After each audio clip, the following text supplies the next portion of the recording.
Yeah, I'm happy to kick us off.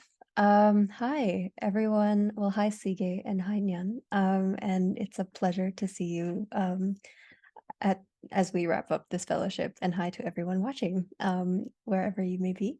But my name is Joanne Amarisa, and I'm part of the Processing Foundation Fellowship. This year representing the Data Garden project, and it's a pleasure and an honor to finally be able to share with you some of the work that we've done in these recent months. Just a bit of an intro of who we are.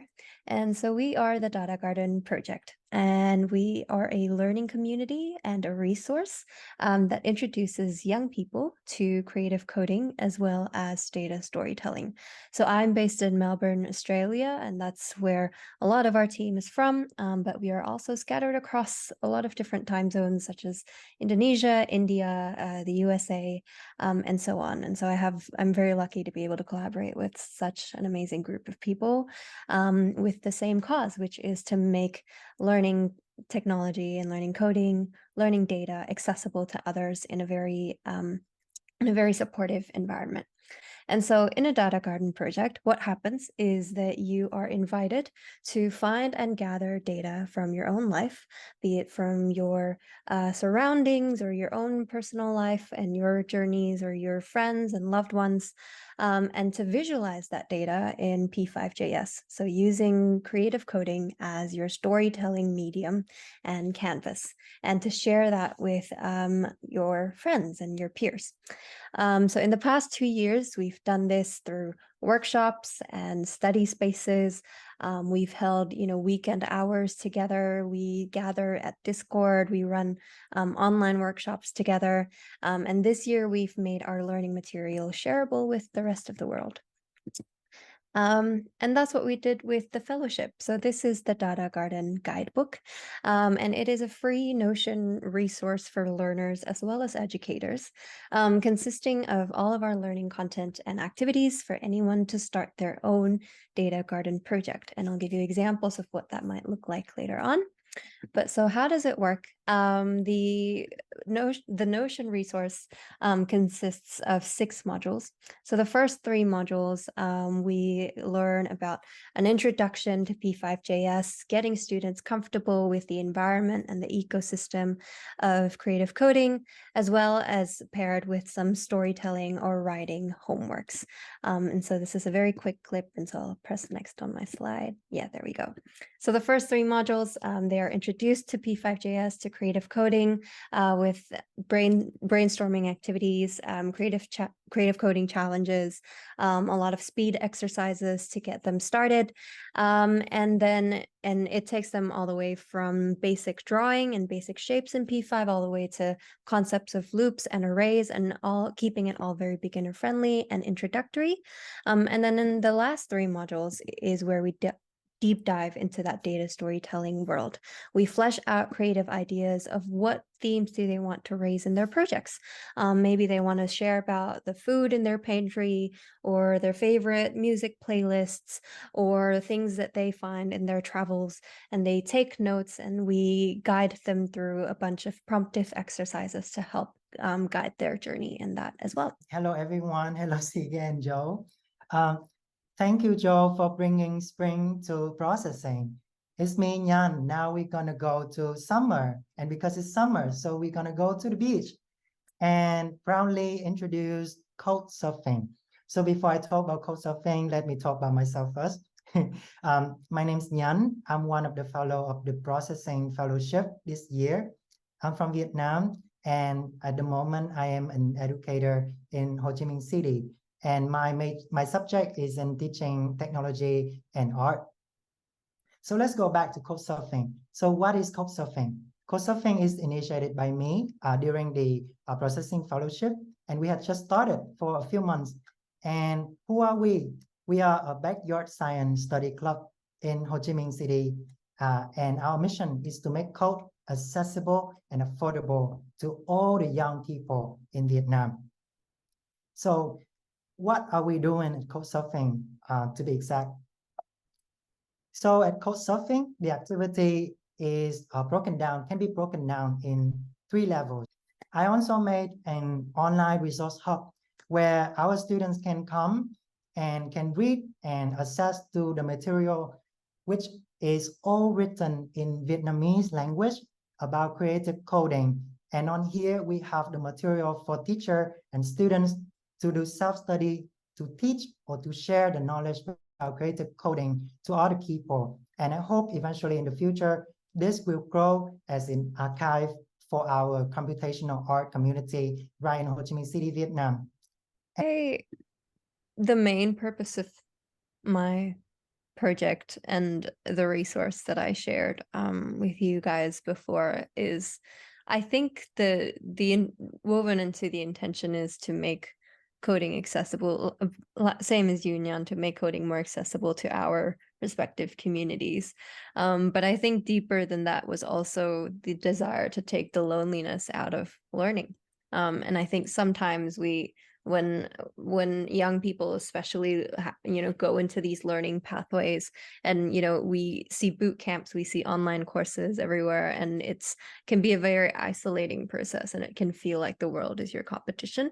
And I think what I like that what we've created is that we've created a very warm community for them to land on, but also that it is a resource meant to be done together in order for it to work.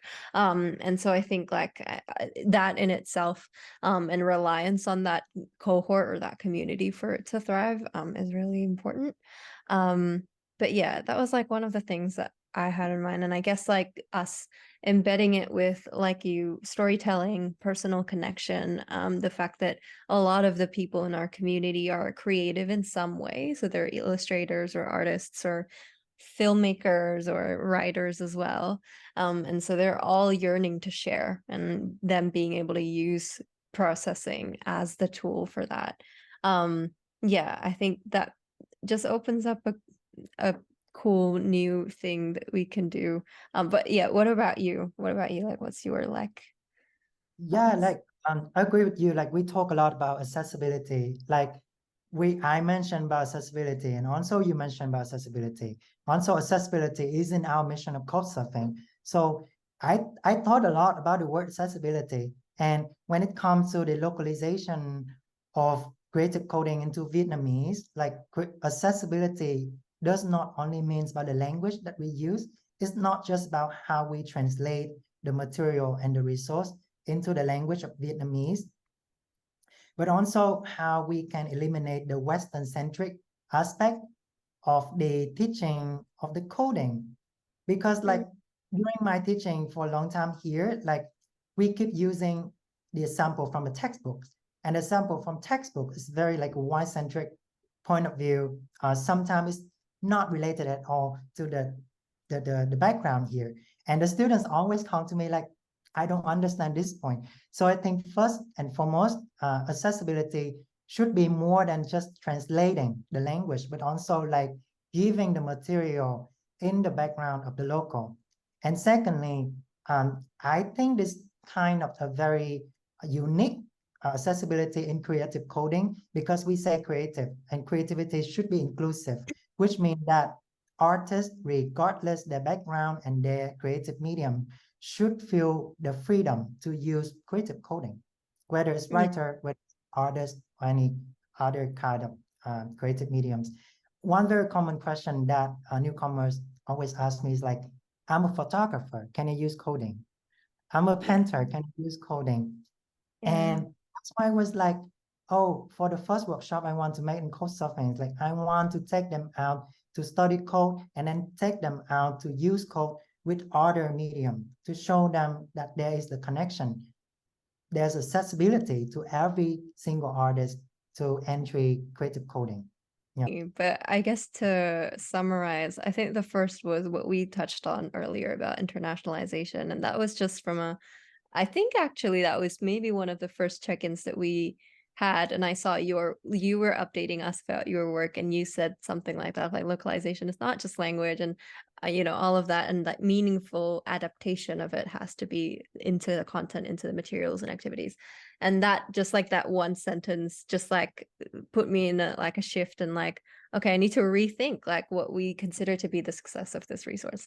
And so I think that was like a big learning moment for me. But I guess like in a more personal note, it was also the fact that yeah, to not, again, this is about kind of shedding that pressure of we need to be like this online coding course that teaches all of the languages and all of the programming. The fact is that our community members come to us at the end of a workshop or in Discord and say to us, I love that I know that I'll be able to create one thing, and I'm, learning one language, and that is their pathway in. But I think we offer that entryway, and we don't have to be this exhaustive resource, but it's enough to kind of just be that soil for them to first land on. And I think it was a big learning of, it's okay to tap into your uniqueness. And if for us that is storytelling, and the fact that I, again, am not from a data science or coding background, but that I get to do this with the Processing Foundation has been incredible and so humbling, and in a way just yeah, evidence of the incredible work that everyone is doing, and also evidence that this can really be accessible, and this really is a practice that's available for all. And so yeah, so I think like that's for me, I suppose, it's like you can tap into your uniqueness, and you have to partner with people in meaningful ways. The fellowship is that to go further, we go together. This sounds very cheesy, but like on my first talk with Sige and Saber, I actually almost cried because I was like, finally, somebody understand what I am doing, what is creative coding. I try to explain my mission to a lot of people, but they don't get it. And finally, to find a community that support you in many, many ways, that give you a lot of courage and bravery to move toward. Like Joe, like you say, you're not coming from a background of data science, but by this fellowship, it gives you a lot of bravery for you to continue give out to the community. So by being the first Vietnamese to be in this fellowship, I think this is the seed for more and more community in Southeast Asia to speak more in the community of creative coding. And I hope it will become more vivid in the future. It's not just about me, it's about like the whole community right here at the moment.